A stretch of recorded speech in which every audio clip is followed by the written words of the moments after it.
د بغلان پوهنتون ادبیاتو پوهنځي پښتو څانګې 42 محصلینو خپل 4 کلن مزل د ګڼو ستونزو په شتون کې بشپړ کړ.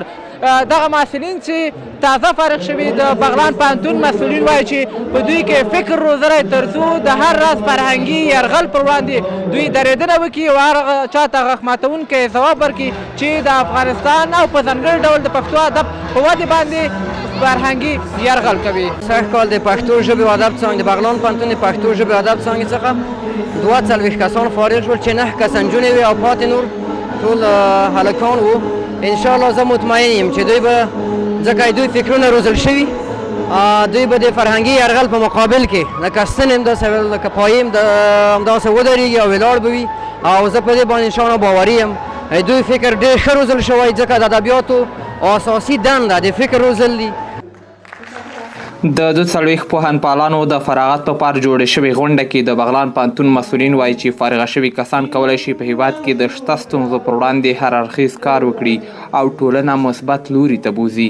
له دیني اړخه هم ټینګار په دې غونډه کې دا شوی چې ادبیات له اسلام سره نږدې اړیکې لري او پرته له ادب څخه هر کلام د بېمالګې خوړو په شان دی.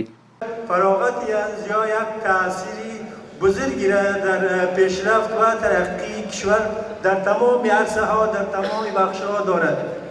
بدون شک همین فهم و دانش اینا با زیور علم و دانش اینا آراسته شدن. تأثیراتش در بازسازی کشور داره، تأثیراتش در مسئله جنگ داره. ادب در طول علوم و مور ده.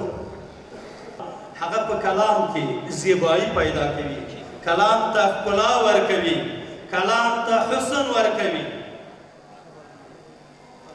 کلام کې مؤثریت پیدا کوي، کلام د خلکو په زړونو تاثیر کوي که ادب ورسره وي. ادب حیثیت د مالګې لري په طعام کې. د بغلان پوهنتون ادبیاتو پوهنځي له پښتو څانګې څخه فارغ شوي نجونې او هلکان وایي چې حکومت دې دوی ته د کار کولو زمینه برابره کړي څو د اقتصادي اړخه هم ستونزې حل شي او هم افغاني ټولنې ته د خدمت جوګه وګرځي.